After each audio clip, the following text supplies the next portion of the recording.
Hello guys, कैसे हैं सब दोस्त। उम्मीद करते हैं सारे बढ़िया होंगे, फिटफाट होंगे और मज़े में होंगे। लेकिन जी गाइस, आज का जो वीडियो होने वाला है ना, वो जैसा कि ईरान और इसराइल की वार चल रही है ना, उससे रिलेटेड है जी। गल्फ वार, सद्दाम हुसैन डेथ के ऊपर ये वीडियो है जी। इसमें टाइटल दिया गया है जी, Iraq Iran war, Iraq attack on Kuwait, Operation Desert Storm storm USA. चलें जी, खान सर का वीडियो होने वाला है, तो काफ़ी इंटरेस्टिंग वीडियो है। तो पहले ये वीडियो देखते हैं। जय हिंद। देखते हैं हम लोग इराक का निर्माण कैसे होता है और कैसे वहां अमेरिका ही सद्दाम हुसैन को लाता है और फिर वही अमेरिका सद्दाम हुसैन को फांसी लगवा देता है। और क्यों सद्दाम हुसैन की एक सनक और एक क्रूर शासक बनने की जिद ने तीन तीन खाड़ी युद्ध करा दिया। खाड़ी युद्ध किसे कहते हैं और ये कब कब कैसे कैसे हुआ और कैसे इराक से कई टन सोना अमेरिका लेके चला गया। तो देखिए, इसके लिए हम लोग को बहुत पहले जाना पड़ेगा। लगभग 100 साल के इतिहास को हम देखते हैं कि इस मिडिल ईस्ट और ये यूरोप के बीच में उस्मानिया सल्तनत का हुकूमत था, जिसे हम ऑटोमन साम्राज्य कहते हैं। ये मुस्लिम शासक थे, ये यूरोप तक कब्जा कर लिए थे और यहाँ स्पेन तक जाने वाले थे यहाँ पर। और ये इतना तेजी से बढ़ रहे थे कि यूरोप के लोगों ने कहा कि भैया भागो, कोई नया जगह खोजो। इसी सब सिलसिले में वास्को डिगामा, कोलंबस, ये सब खोजने के लिए निकला है कि भैया इस सिधाने तक चले आए सब। लेकिन बाद में इनका पतन हो जाता है और प्रथम विश्व युद्ध के समय इन लोग का बहुत बुरा हाल हो जाता है। फर्स्ट वर्ल्ड वॉर के समय 1914 से 1918 के बीच ये ऑटोमन साम्राज्य बिखर जाता है, जिसका हेडक्वार्टर तुर्की रहता है, तो जिसे हम कहते हैं तुर्की का विभाजन।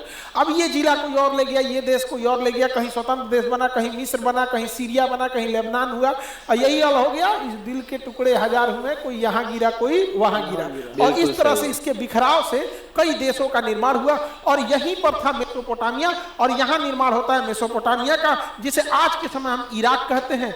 तो तुर्की का जब विभाजन हुआ तो ब्रिटेन ने कहा कि ये वाला एरिया हम रखेंगे, तो इस इराक को ब्रिटेन अपने पास रख लेता है प्रथम विश्व युद्ध के बाद और यहीं से मेसोपोटामिया से बनता है वहां पर इराक। लेकिन ब्रिटेन जो होता है 1932 में इराक को आजाद कर देता है। 1932 में इराक आजाद हो जाता है और 1932 से 1958 तक यानी 30 सालों तक इराक पर किसी चुनी हुई लोकतंत्र का सरकार नहीं रहता है, बल्कि वहां राजशाही आ जाती है, मोनार्की आ जाती है और वहां शासक बनते हैं फैसल प्रथम 1933 में, गाजी प्रथम 33 से लेकर 39 तक और उसके बाद अंतिम राजा होते हैं फैसल द्वितीय।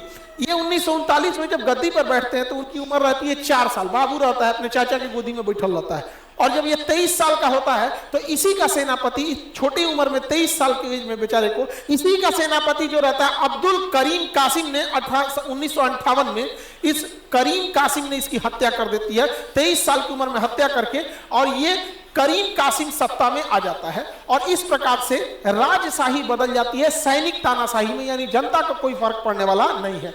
अब्दुल करीम कासिम एक क्रूर शासक था और ये अच्छे से शासन कर रहा था 10 सालों तक। लेकिन 10 सालों तक जब इसने शासन किया, जनता पर अत्याचार ज्यादा किया, तो इराक में एक नई पार्टी का गठन हुआ। उसका नाम था बाथ पार्टी।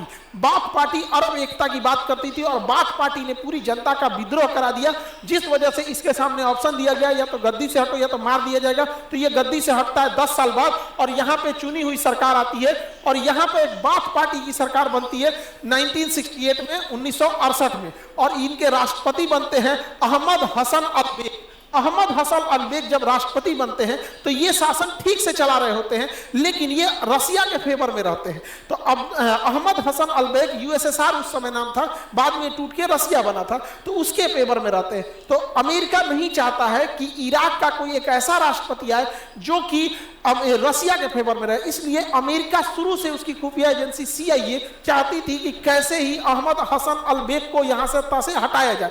इसके लिए उसे लाया जाता है सद्दाम हुसैन को। देखिए, सद्दाम हुसैन कोई सैनिक नहीं था, कोई सेना के पोस्ट पे भी नहीं था, लेकिन ये फील्ड मार्शल की वर्दी पहन के घूमता था। ये बहुत ही क्रूर शासक था। जब ये अपनी माँ के पेट में था तो इसके पिता की मृत्यु हो गई थी।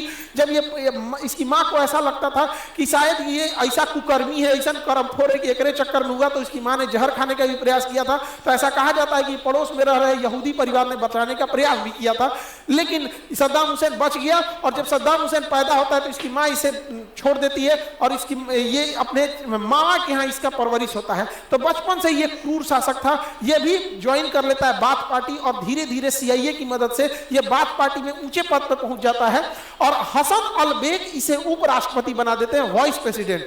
जब ये उपराष्ट्रपति बनता है तो इसे खुफिया एजेंसी का हेड बनाया जाता है। खुफिया एजेंसी के हेड होने के नाते ये वहां अपनी विरोधियों को इतनी बुरी टॉर्चर करके मारता है कि इसके नाम से पूरा खौफ जा जाता है और ये पूरी ब्यूरोक्रेसी में अधिकारियों के बीच में अपनी पकड़ बना लेता है और इतना मजबूत पकड़ बना लेता है कि उस समय इराक में राष्ट्रपति हसन अल बेग से ज्यादा खौफ सद्दाम हुसैन का था। और यही समय जब आता है, 10 साल जब बीतते हैं और 1979 आता है, तो इस समय ईरान में यहाँ पर रुहुल्लाह ख़ोमेनी की सरकार आ जाती है। रुहुल्लाह ख़ोमेनी जो है अमेरिका के वर्चस्व रजा पहलवी की सरकार को गिरा के जब यहाँ आ जाते हैं तो CIA कहती है कि इन्हें हटाया जाए वरना ये भी रूस के फेवर में हो जाएगा और ये भी रूस के फेवर हो जाएगा, तो अमेरिका के लिए दिक्कत हो जाएगा। तो सद्दाम हुसैन को फेवर किया जाता है। सद्दाम हुसैन अपने सारे अधिकारी और सैन्य जनरलों को मिला देते हैं और एक मीटिंग के लिए राष्ट्रपति के पास जाते हैं, हसन अल बेग के पास, और हसन अल बेग के बंदूक रख देते हैं सर पे और कहते हैं या तो इस्तीफा लिखिए या तो गोली मार देंगे। तो मजबूरी में हसन अल बेग को इस्तीफा लिखना पड़ता है वरना ये गोली मार देता। उसके बाद ये आजीवन अपना स्वास्थ्य का बहाना बना के इनको साइड में रख दिया जाता है और वहां पे प्रधानमंत्री नहीं बल्कि राष्ट्रपति बनता है सद्दाम हुसैन। और सद्दाम हुसैन जैसे राष्ट्रपति बनता है इसे इस बात की भूख हो जाती है कि पूरे मुस्लिम लीडरों में ये सबसे सर्वोच्च जाना जाए। लेकिन सद्दाम हुसैन से ज्यादा दबदबा उस समय मिस्र के कर्नल नासिर का था। तो सद्दाम हुसैन मिस्र के कर्नल नासिर को अपना आइडियल मानता था। लेकिन उस समय ईरान के रुहुल्लाह ख़ोमेनी भी बहुत तेजी से उभर रहे थे और टाइम्स मैगजीन ने उस वर्ष में इन्हें पर्सन ऑफ द ईयर यानी मैन ऑफ द ईयर का खिताब दिया था। और ईरान में दिन प्रतिदिन रुहुल्लाह ख़ोमेनी की वर्चस्व बढ़ते जा रहा था। यह सद्दाम हुसैन देख नहीं पा रहा था। और दूसरा कि सद्दाम हुसैन एक सुन्नी था और ईरान एक शिया कंट्री था। तो सद्दाम हुसैन जो था अचानक एक दिन उठा और 1980 को जैसे यहाँ ख़ोमेनी की सरकार आती है उसके 1 साल बाद 80 में जब यहाँ पर ईरान में बहुत तेजी से टेंशन चल रहा था, ईरान ने अमेरिका के राजदूतों को बंधक बनाया था और यहाँ अमेरिका और ईरान में टसल चल रहा था। सद्दाम हुसैन ने देखा यही मौका अच्छा है, यहाँ पहलवी की सरकार गिरी है, रुहुल्लाह ख़ोमेनी आए हैं, साथ अमेरिका के लोगों को बंधक बनाए हैं, अमेरिका इन पर हमला करने वाला ऑपरेशन ईगल क्लॉ लाने वाला है, यही समय बहुत अच्छा है। तो 1980 के दशक में जब ईरान व्यस्त था तो ये अपने आप को सुप्रीम लीडर बनने के चक्कर में हमारा दबदबा ज्यादा रहे और ख़ोमेनी के प्रभाव को कम करने के लिए अचानक से हमला कर देते हैं सद्दाम हुसैन। कहा है सद्दाम का जरूरत था रहा हमला के लिए, अभी इनका उपाय करेंगे सर देखिए। और जैसे हमला करते हैं यह युद्ध हो जाता है खाड़ी युद्ध। तो प्रथम खाड़ी युद्ध की शुरुआत होती है 1980 में। और खाड़ी किसे कहते हैं? फारस की खाड़ी से सटने वाले 8 देशों को हम खाड़ी देश कहते हैं। Oman, UAE, Qatar, Bahrain, Kuwait, Iraq, Iran, Saudi Arabia, इन 8 देशों को हम खाड़ी देश कहते हैं। तो जब भी इनमें से कहीं युद्ध होता है तो उस युद्ध को हम खाड़ी युद्ध कहते हैं। तो पहला खाड़ी युद्ध 1980 से 88 तक चला। ये अंदर तो प्रवेश कर गया यहाँ पर, और लेकिन इसके बाद दिक्कत क्या हुआ, जैसे अंदर प्रवेश किया युद्ध फंसता गया, युद्ध फंसता गया। अब इसने कहा सद्दाम हुसैन ने कि इन देशों से, अरब देशों से, ये देखो भैया तुम सुन्नी हो, यहाँ सिया का वर्चस्व चढ़ेगा तो दिक्कत हो जाएगा, हमें पैसे दो कि हम युद्ध करें, हमें पैसे दो कि हम युद्ध करें। तो इसमें सबसे ज्यादा पैसा देने वाला था कुवैत। कुवैत खूब भर भर के पैसा दिया, कहा कि पैसा का कोई दिक्कत नहीं, 2 लाख करोड़ दिया। और अमेरिका ने हथियार भी दिया, कहा मारो ईरान को। अब चूंकि ईरान से अमेरिका की दुश्मनी हो गई थी, रुहुल्लाह ख़ोमेनी आए थे, ये ईरान और अमेरिका के रिश्ते एकदम खराब हो गए थे, इसलिए अमेरिका भी इनडायरेक्टली सद्दाम हुसैन को सपोर्ट कर रहा था। और बहुत लंबा युद्ध चला, ये युद्ध 8 साल खींच गया। इस युद्ध का कोई खास नतीजा नहीं आया। उसका रीजन ये था कि सद्दाम हुसैन इराक में से ईरान में घुस तो गए थे, लेकिन ईरान में इतनी पहाड़ियां हैं कि लड़ते लड़ते 8 साल लग गया, बहुत पैसा बर्बाद हुआ। और यहाँ ईरान में ख़ोमेनी की सत्ता को और ताकत मिलने लगा। सद्दाम हुसैन सोचे थे कि ख़ोमेनी की ताकत को कमजोर करेंगे, चचा के ऊपर उल्टा भारी पड़ गया, कोई फायदा नहीं हुआ। 8 साल युद्ध गंवाने के बाद दोनों को वही समझौता हुआ कि भैया हम भी अपनी सेना पीछे करते हैं, आप भी पीछे हटिए। तो ये भी पीछे हट गए, ये भी पीछे हट गए यहाँ पर। और इस युद्ध में इराक का बहुत पैसा लॉस हुआ, उसकी बहुत सारी आर्मी और हथियार गोले बारूद बर्बाद हुए और दोनों देशों में 20 लाख लोग मारे गए। ईरान और इराक मिला के 20 लाख लोग मारे गए और इस पहली खाड़ी युद्ध में 1980 से 88 के बीच हुआ। ये केवल सद्दाम हुसैन का सनक और घमंड था, जो अरब देशों में यह अपने आप को सबसे पावरफुल दिखाना चाहता था और चाहता था मुसलमानों का सबसे सर्वोच्च लीडर बन के उभरे और मुसलमान इसी इराक को अपना लीडर लेके चले। लेकिन ऐसा हुआ नहीं और इसको उल्टे लॉस लग गया प्रथम खाड़ी युद्ध में। अब इसके ऊपर इतने कर्ज का बोझ आ गया, बेचारा सद्दाम हुसैन को पहली खाड़ी लड़ाई लड़ के कुछ मिला नहीं, उल्टे 2 लाख करोड़ का इसका खर्चा हो गया। अब सद्दाम हुसैन में देखिएगा क्या हुआ, ये 2 लाख करोड़ रुपया खर्चा हुआ है तो कुवैत कह रहा है हमको वापस करो जो तुम्हारा 8 साल लड़ाई में खर्चा हुआ है। तो सद्दाम हुसैन कह रहा अरे हम खर्चा कैसे करेंगे भाई, हम तो तुम्हारे लिए लड़ रहे थे, अरब के लिए लड़ रहे थे, यूएई के लिए लड़ रहे थे, हम शिया सुन्नी में लड़ाई लड़ रहे थे, हम सुन्नी है वो शिया है, ऐसे लड़ाई हो रही थी, तो हमसे ये पैसा काहे मांग रहे हो? एक काम करो ये पैसा माफ कर दो और कुवैत कराना ना ये लोन है हमको वापस दो। पैसा काहे मांग रहे हो? एक काम करो ये पैसा माफ कर दो और कुवैत कराना ना ये लोन है हमको वापस दो। पता है 2 लाख करोड़ रुपया, $80 बिलियन रुपया कह रहा है कि मेरा माफ कर दो। यहाँ पर सद्दाम हुसैन अभी दोनों में झगड़ा हो गया, कह रहा है कि भाई हम अरब एकता के लिए लड़ाई लड़े, हमें चैरिटी करके माफ कर दो। कुवैत कह रहा है माफी नहीं करेंगे। उल्टे कुवैत ने क्या किया, चोरी क्या किया, कुवैत चूंकि इसके पास वाला देश है, इसने क्या किया, जो तेल का कुआं खुदवाया वो तिरछा खुदवा दिया इराक के अंदर। इसे हम स्लांट ड्रिलिंग कहते हैं। देखिए कुआं खुदवाया तेल का ना, तो इराक के अंदर खुदवा दिया। इस चक्रा कुवैत तो खतरा नहीं समझे, एगो तो पैसा माफ नहीं किया, उसका उल्टा तेल चुराने लगा, रुमैला ऑयल फील्ड से तेल चुराने लगा। सद्दाम हुसैन कहा कि एगो तो कर्जा माफ नहीं कर रहा, उसमें से तेल चुराएगा। लेकिन कुवैत तो कुवैत निकला, अमेरिका की चाल थी। अमेरिका चाहता था कुवैत को पहले बर्बाद कराया जाए और फिर कुवैत को बनाया जाएगा, मैंने कुवैत का पहले हाथ तोड़ देते हैं फिर अपने अस्पताल में इलाज कराएंगे। तो कुवैत को यह समझ में नहीं आया, अमेरिका चढ़ा दिया कुवैत को, तुम पीछे मत हटना, अपना पैसा मांगो उससे और हम तुम्हें मिलिट्री सपोर्ट देंगे। तो ये चढ़ गया।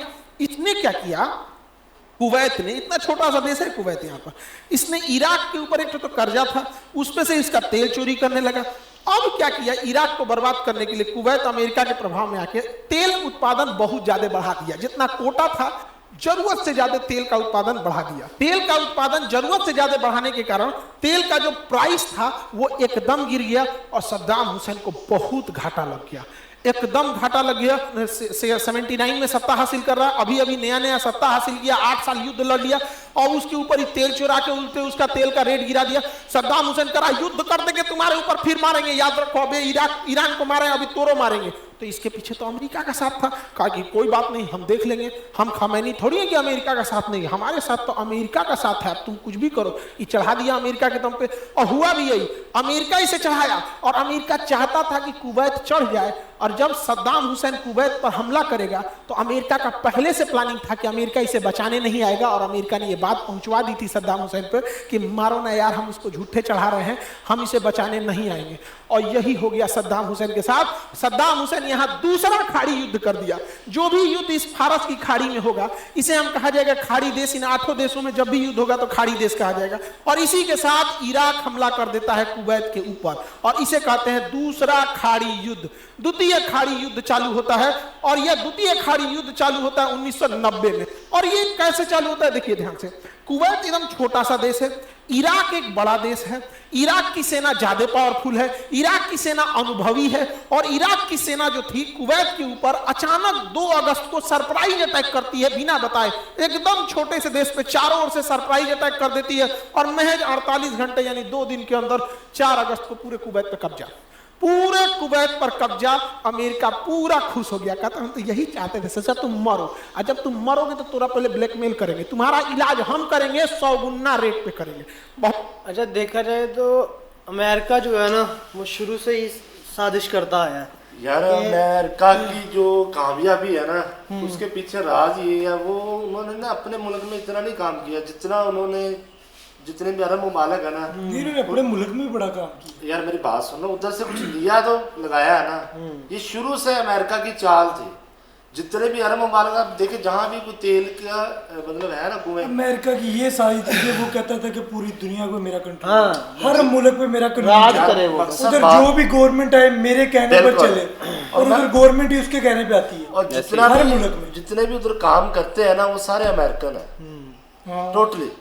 कहाँ पर? जहाँ भी मतलब तेल जहाँ से निकलता है अच्छा चलो ये बात हो गई है आज की ये बात, चलो हम मान लेते हैं सऊदी अरेबिया की बात कर लेते हैं। बिल्कुल। वो भी अभी अमेरिका का के मुताबिक चल अभी वहाँ का जो हुक्मरान वो फैसल है ना, फैसल नहीं नहीं सलमान। अल सलमान, ठीक है, अल सलमान की हुकूमत आई है, ठीक है। इससे पहले इसके बाप की हुकूमत थी शाह फैसल में वो शाह फैसल, वो उसके हुकूमत में आप मुझे बताएं कोई अमरीकी बंदा सऊदीया में आया नहीं है? वो था लीडर, वो कह के गया है कि जितनी देर मैं हूं ना अमेरिका का कोई बंदा यहाँ पे आ नहीं सकता, क्योंकि उसको पता था इनका, ठीक है। जैसे ही वो बंदा दुनिया से जाता है, अल सलमान आता है, ट्रम्प को वगैरह को अमेरिकन को कानून ही चेंज कर देता है ये आगे से। मौका मिल जाता है। वो क्यों किए जाते हैं?